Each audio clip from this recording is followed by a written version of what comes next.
मालवा के सिर पर पोटला बांध बांध करके, उतने नहीं है यहाँ पर भंडारे की। अब मुझे तो यहाँ आसपास उतना नहीं दिखता, अब होता होगा, चलता होगा तो चलता होगा। मैं ज़्यादा घूमा नहीं हूँ, लेकिन मुझे पता लगा है, ये तो लगता ही हर साल आते हैं कि सावन के महीने में यहाँ पर बहुत लोग भोजन करते हैं। यहाँ तो किसी को रोक टोक होती नहीं है भगवान की कृपा से। तो इसमें आप अवश्य में सहयोगी बनिएगा और यह कार्य, भगवान का कार्य, दोनों कामों से आप जरूर जुड़ें, एक भोजन में भी, भंडारे में भी। देखो हर व्यक्ति को एक शौक सा होता है, मुझे खाने का तो नहीं है, मैं अन्न खाता नहीं हूँ भगवान की कृपा से, और मुझे तो ऐसा लगता है कि दूध पी के बोलता हूँ तो मेरी आवाज़ मंजी हुई आवाज़, जैसे बर्तन को राख से आप घिस दें तो वो पात्र में बड़ी चमक आ जाती है। पहले साबुन चलता नहीं था, राख जूना को घिस घिस करके बर्तन को चमका दिया जाता था। मुझे 2.5 वर्ष से ज़्यादा अन्न छोड़े हो गया है और मुझे लग रहा है कि इस दूध के द्वारा मेरी वाणी की कठोरता समाप्त हो रही है। वैसे तो अकड़ ऐंठपन कठोरता है ही नहीं, थोड़ी बहुत रही होगी तो उसके ऊपर गैया के दूध का जूना राख की तरह चल रहा है। वाणी और अंदर से निकलने वाला जो शब्द है, जो स्वर है, उससे मैं खुद प्रभावित हो रहा हूँ, उससे मुझे खुद में अच्छा लग रहा है।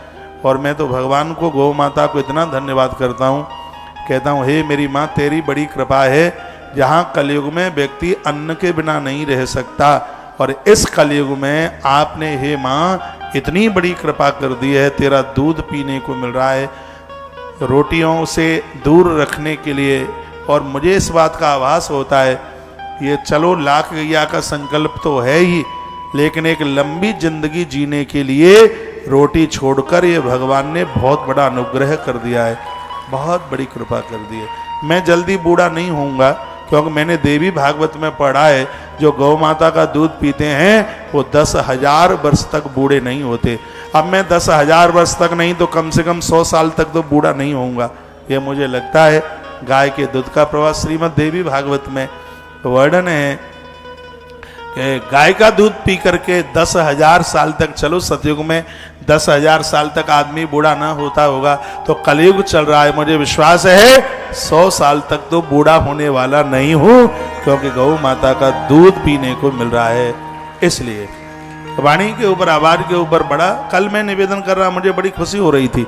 कल इस ग्रंथ में मैं बोल रहा था, निवेदन कर रहा था, सूत जी महाराज ने जब वो कथा सुनाई, 12 साल तक दूध के ऊपर रहे, 18 पुराण उन्होंने दूध पी करके सुना डाले, तब मुझे इतनी खुशी हो रही थी, हे प्रभु तेरी कृपा से इस दास ने भी इतने पुराण दूध पी करके ही गा दिए, दूध पी करके कथाएं पूरी कर।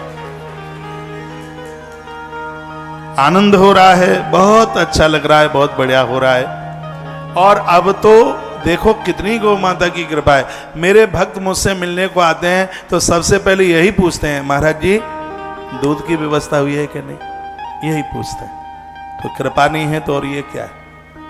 आनंद है, बहुत आनंद है। तो यहाँ के भंडारे के साथ भी आप जरूर जुड़िएगा, जो भी जिसमें, चाहे आप तिल के तेल में, आप घी में। तो गौशाला बहुत बड़ी है, उतना घी हो नहीं पाता है,